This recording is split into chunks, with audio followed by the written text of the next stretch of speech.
Saya dapat laporan WhatsApp. Saya tak habis lagi. Saya minta kepada pihak kerajaan supaya meneliti, lihat dengan baik, kerana walaupun dia WhatsApp, dia datang daripada sumber yang sangat kuat. Sumber yang... Abang kata kita nak ulang balik rasuah. Saya nak ulang balik. Saya nak pergi pusat. Pengerusi, saya juga nak sambut baik apa yang disebut oleh Perdana Menteri berkenaan dengan membenteras rasuah. Syabas dan tahniah. Cuma pandangan daripada kami, pembakar ataupun Perikatan Nasional, rasuah ini, kalau kita tidak terapkan dia mengikut lunas agama, dia tidak akan terbenteras. Hanya permainan, hanya ucapan-ucapan yang memaniskan mulut. Sebagai contoh, kalau saya sebut, sebelum daripada ini, kalau kita baca dalam Malaysia kini, dalam TV Selangor, tempoh 13 tahun yang lepas, 10 Disember 2010, ketika mana kerajaan meluluskan peruntukan 2 bilion kepada seorang individu di Malaysia ini. Perdana Menteri kita sekarang ni menghentam habis-habisan. Mengatakan seorang ahli UMNO yang duduk di Bukit Gantang, yang dapat peruntukan 2 bilion sekarang, ini adalah penyelewengan, macam-macam disebut. Hari ini apa yang berlaku? Yang berhormat Bukit Gantang, dia tidak ada di sini. Dia pohon permohonan melalui sebuah syarikat Komatra Sajian Sendirian Berhad daripada Bukit Gantang untuk membekalkan bekalan makanan kepada Angkatan Tentera Malaysia, dan bertemu dengan permohonan disaji. Syarikat milik kerajaan, syarikat yang begitu berjaya, syarikat yang telah ada model dia bukan saja dalam negara, termasuk di Mekah Al-Mukarramah, di Madinatul Munawwarah dan banyak lagi negara lain. Sepatutnya diberi keutamaan kepada disaji yang menguruskan bekalan makanan kepada pasukan ketenteraan.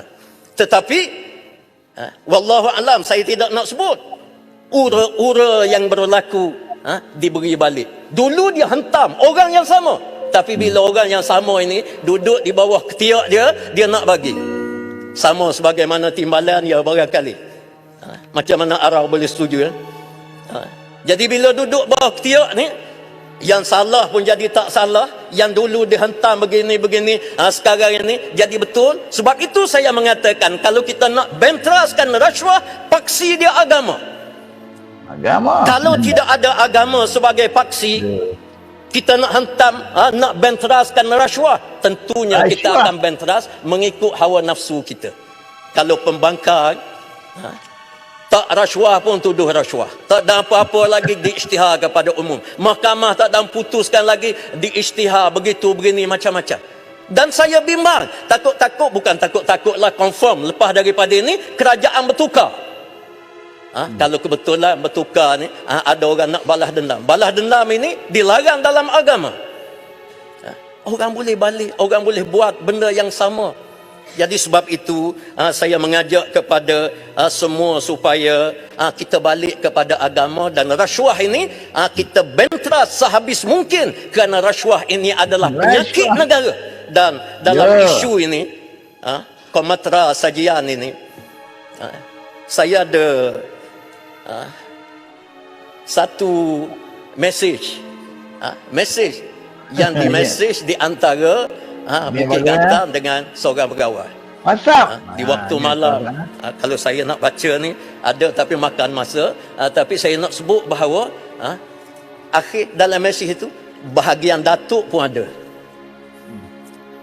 Ini satu benda yang tidak sepatutnya wujud dalam konsensi tender dan seumpamanya. Benda ini adalah benda yang sangat keji, sangat baik, dan saya harap disaji ini akan diberi peluang oleh kerajaan untuk mengendalikan perkara ini, dan mudah-mudahan disaji yang di bawah dia ini peneroka Felda yang begitu ramai yang akan mendapat syafaat daripada tender ini, bukan kepada individu. Kalau di individu ni tak ke mana-mana akan dapat manfaat kepada dia seorang, tetapi peneroka Felda ini dia lebih ramai. Jadi saya rasa terima kasih banyak peraturan Dewan Yang Berhormat.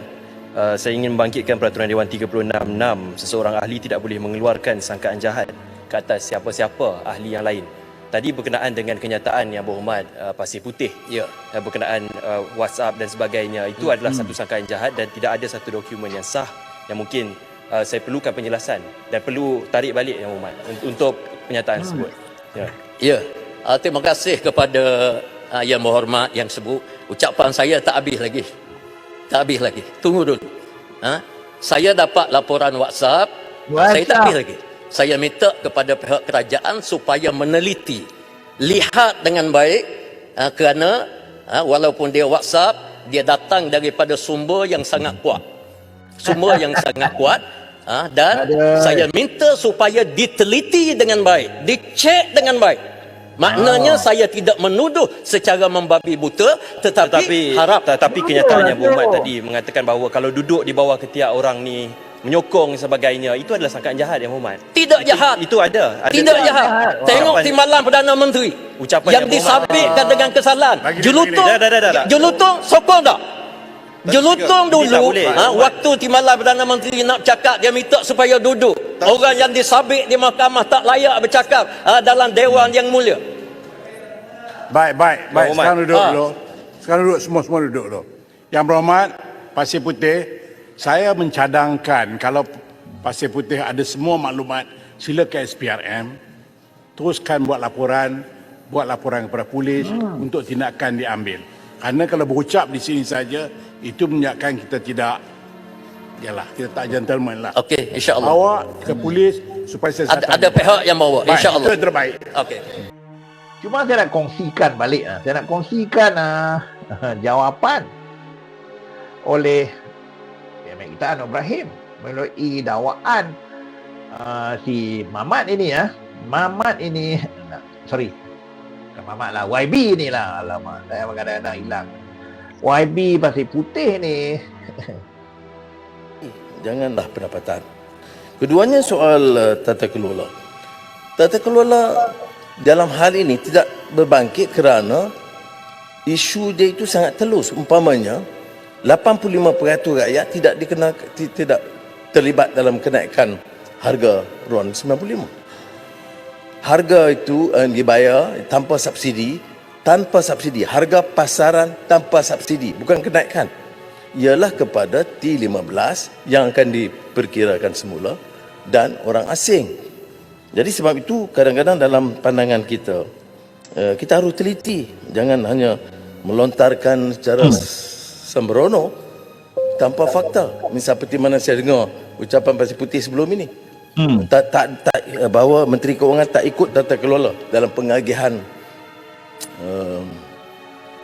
kontrak kepada Disaji dan kepada Bukit Gantang. Tak benar sama sekali.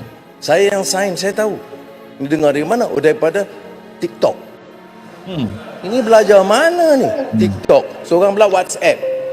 Ya, tak rujuk fakta. Tapi belajar kalau sebut baca Quran, orang tahu surah mana. Baca hadis, rujukan sanad di mana. Tapi bila bercakap atas nama Islam, rujuk Quran, tapi bila hitam tak peduli. Ini yang saya bangkitkan. Jadi soal tata kelola, saya habis satu ayat. Soal tata kelola Pasir Putih saya nak bagi tahu. Kita tak ada tolak ansur. Tata kelola dalam soal pengagihan ini untuk 85% itu kita tetap pertahankan. Jadi jangan pusing dengan putar, jangan buat tuduhan melulu di Dewan ini. Baik. Jangan pusing, jangan putar, jangan buat tuduhan melulu dalam Dewan Rakyat. Itu Cuma itulah kita tunggu apa respon daripada Syed Hussein Abu Hafiz tu, ahli Parlimen Bukit Gantang, ahli Parlimen Bersatu yang menyokong Anwar Ibrahim. Dia ada banyak cerita pendedahan Abu Hussein ni.